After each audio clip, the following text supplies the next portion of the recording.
welcome to Take 3 at LSTV, where we'll be discussing the latest in the cinematic universe. Today I'm joined by panellists Shay and Kyle, where we will be giving a discussion of the Oscars.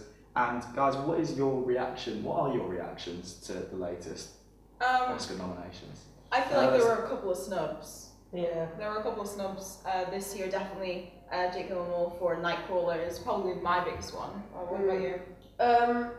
It was always the Lego Movie for me. As soon as those nominations came out and the Lego Movie wasn't there, I was like, what? That's for best animation, by the way. It's by no means a best picture. It's by no means has any outstanding performances in it that will go for best actor, but it should definitely be in best animation. I like Liam Neeson as the sergeant. Oh yeah, totally. I was totally Best expecting supporting Liam actor. Neeson to grab a best actor nom for the Chris. Naturally. The thing about the Lego Movie is that everyone's seen it, so everyone understands that perhaps it should have been up there rather than some of the deeper films which perhaps some of the general audience wouldn't have seen. So there's this big following behind the Lego Movie, and kind of everyone's a bit like, why isn't it there? We've seen it and we love it.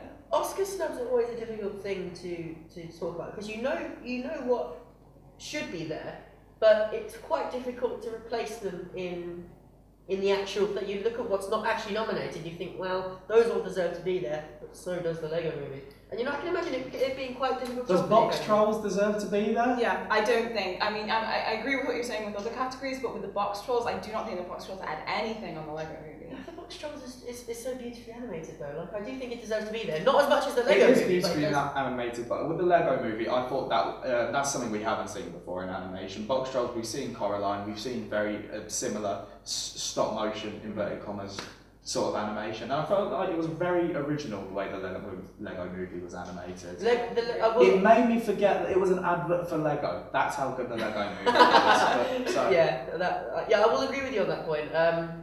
It blew me away when I first watched it. I thought, oh, kids movie, not going to enjoy this. Never laughed so hard at a movie in my life. In the opening 10 minutes, I was just in tears. And I watched it and thought, this is so colourful and bright, and I love it. It is fantastic. For me though, what I think is the biggest snub of the Oscars this year in the Best Picture category is a far darker film, Foxcatcher, it doesn't make sense.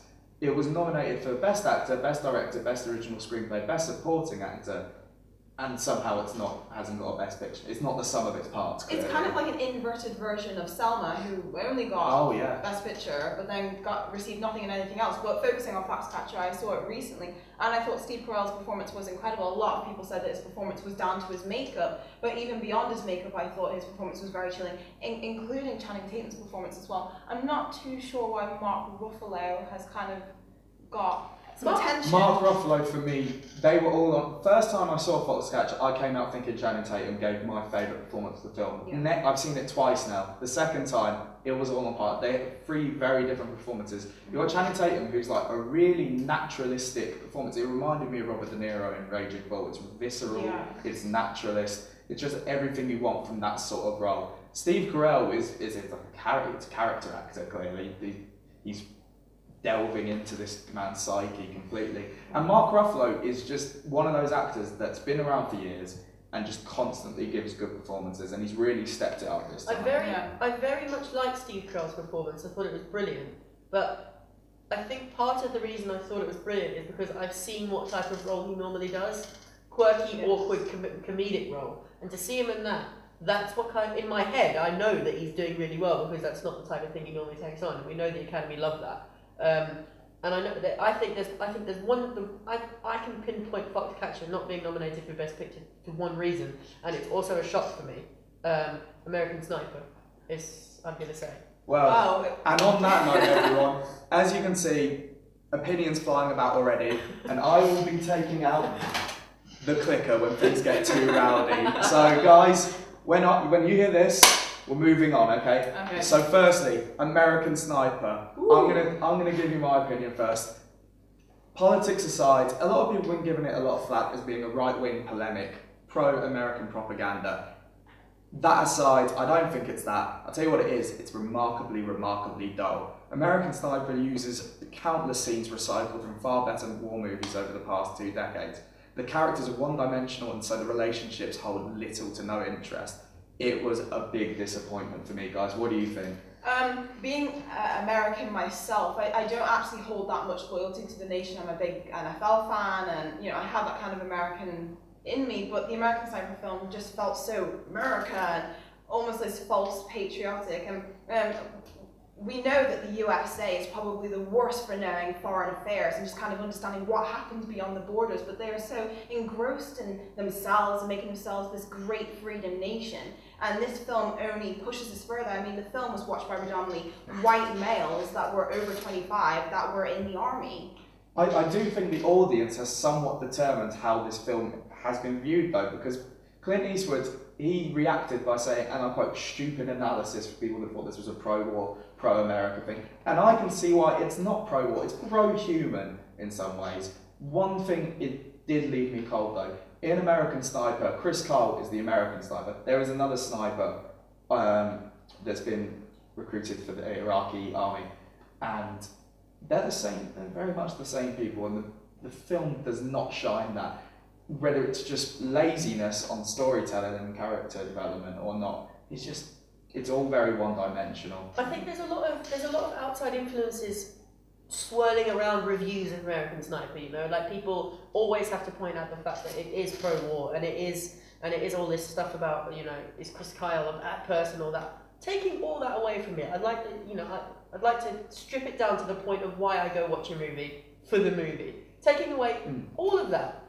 It's a boring movie. It is a boring movie. It's boring. It's like I sat there, there's the one tense scene, and I saw it in the trailer. I got more enjoyment out of the American Sniper trailer than I did. Oh, definitely. The best scenes are in the trailer. The scene where Chris Kyle is is on the roof and he's reporting in of the woman bringing her child out. He sees her hand her child an explosives of some type, and he has to decide, do I take this child out or not? And then that cuts off the trailer. I'm mad at that because it made me want to see the film and it made me want to see a really boring film. It is the most disappointing time I've had in movies. Yeah. I watched that trailer and I thought that's going to be really good. If it can recreate that moment 5 or 6 times in the movie, I'm going to walk out there thinking, great movie. It didn't. It never got as good as that moment and it doesn't deserve its Oscar nomination. Well, the thing is that these American kind of war films do tend to do well at the Oscars. I mean, all we have to think about is The Hurt Locker a couple of years ago, and that had huge positive reviews from the States, massively so. The performance was very different and it was very tense throughout rather than this one moment that you were speaking of. But war films depicting American people do well with the American people. That's how it's always been.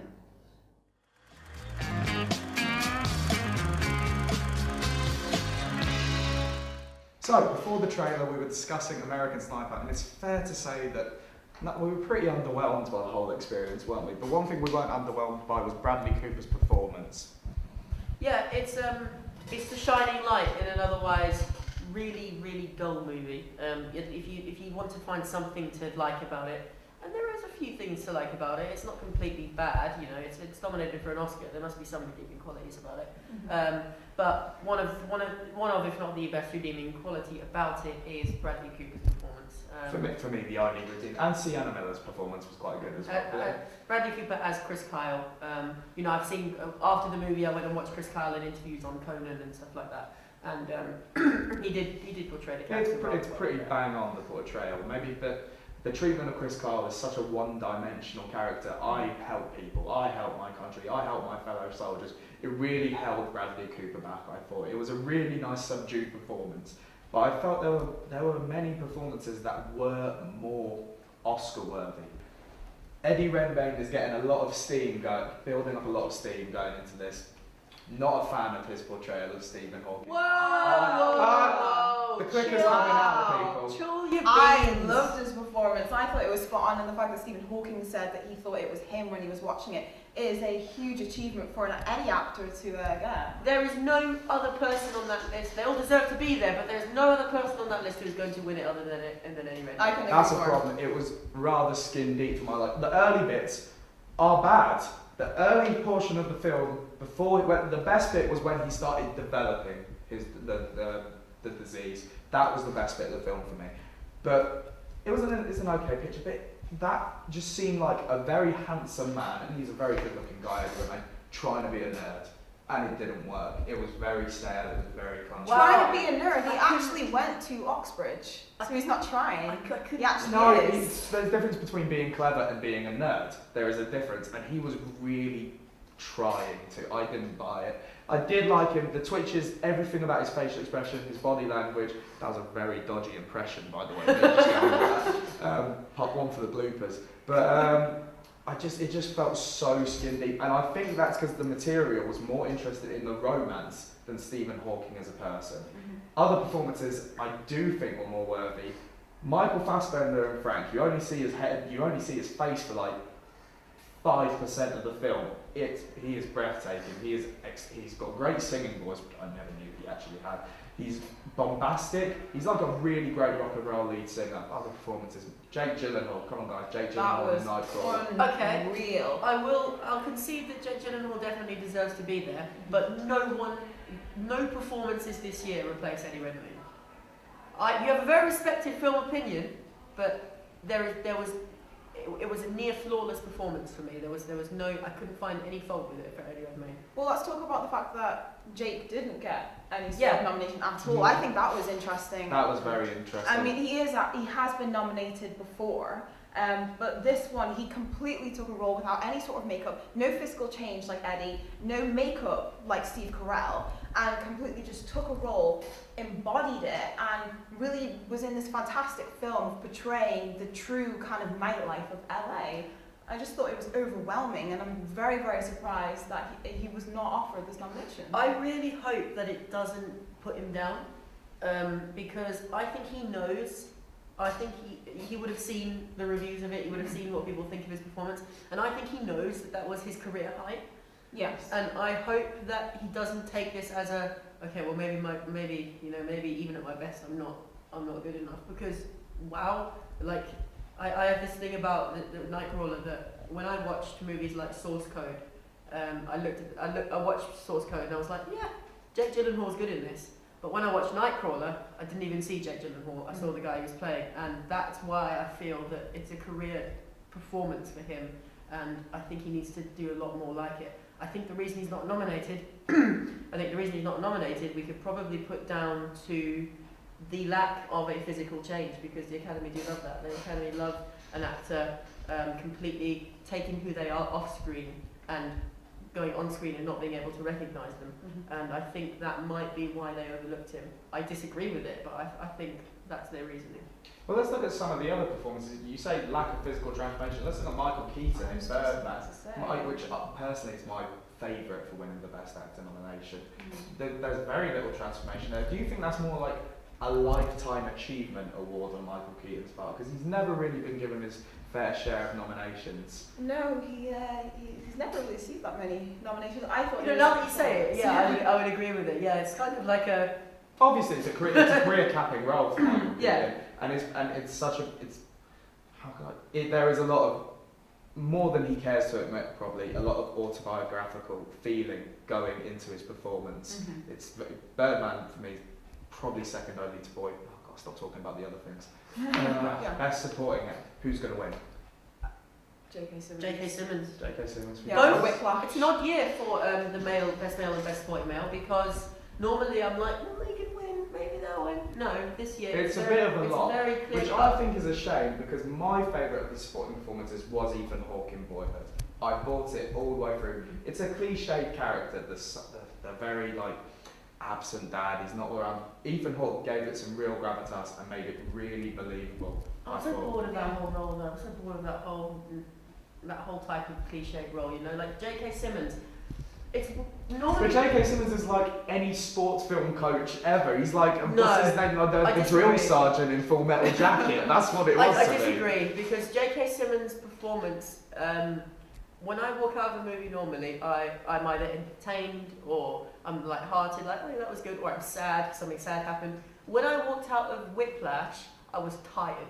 I was physically drained. I was like, that drum solo at the end does go on for a while. I'm enjoying after watching that thing. I couldn't sit there and watch it twice, only because his performance is that good, and it stressed me out. It was like, oh my god, what's going to happen? You know, it wasn't that. I disagree when you say it was like that animated sports coach role, because it wasn't. It was. Yeah, that was an exaggeration. It was a really intense punch of a performance, and I think if he doesn't win Best Supporting, I will be very surprised. What about the actresses this year? Yeah. I think the actresses have got a little bit more competition than the men this year. I think they've really pulled out their game. Talking about like best actresses, Julianne Moore, still Alice, who I think will win, by the way.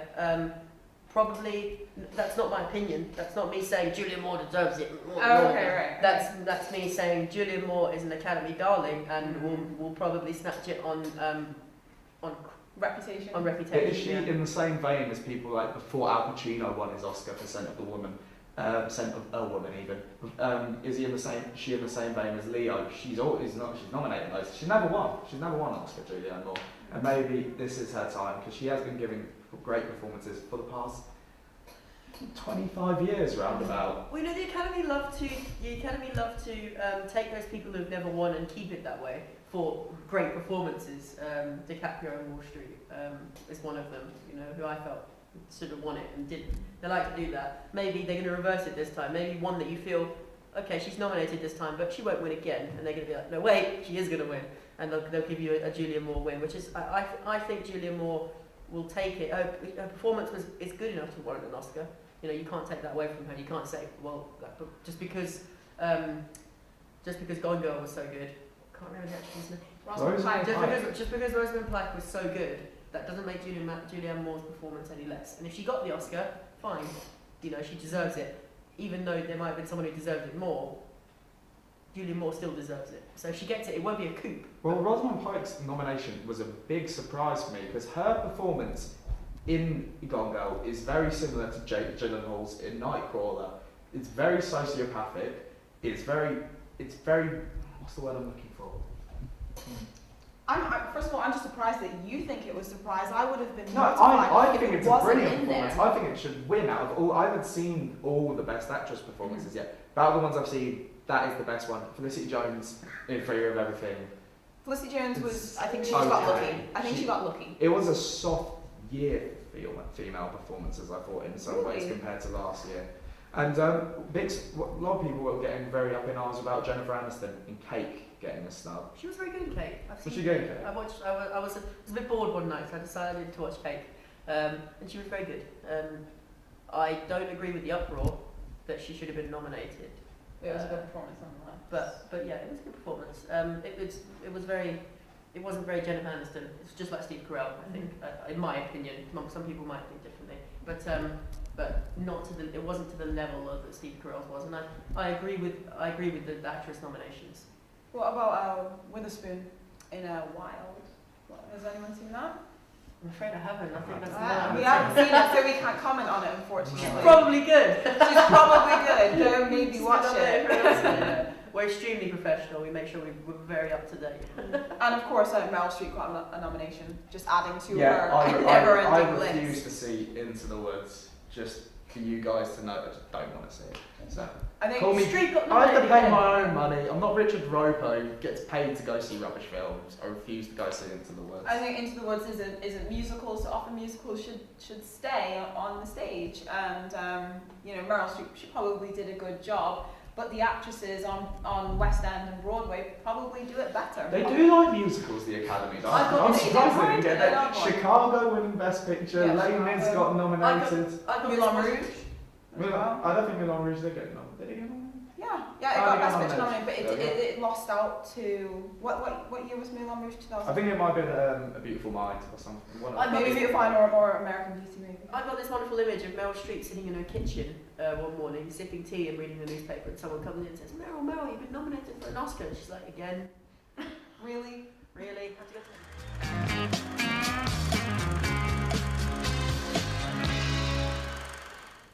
Best Director? Should we talk about that actually? Best Director? Unpronounceable name. Unpronounceable name from Birdman. Alejandro Gonzalez Iñárritu. Yeah. I know my stuff. It's the reason I'm in this chair. Him. You're going for Alejandro Gonzalez Iñárritu. Do I have to say? Are you going for Ali? Yeah, I'm all for Ali. I love Birdman. I'm a huge fan of Birdman. Birdman got an editing snub actually. The editing was snubbed, which I find I pretty think they bizarre. thought because they gave it the cinematography that they didn't have to really give it the editing. Oh, but the two go hand in hand. You can't do one without the other. The technical awards are a bit of a mystery to me, but that did make me sit up and take notice. It was a bit like, wow. My personal pick. Actually, I'm really happy they've finally given Wes Anderson a nomination. They've been dodging him for ages, but they've got over. He's like that guy. Wes Anderson at the Oscars is like that guy that never gets invited to a party, but eventually you feel bad and decide to invite him. You're like, oh, should we invite him? The Academy sat Give there him a like, screenplay nomination or something. The Academy sat there like, Wes wants to come again. Let's just give him one. He's gonna make everything so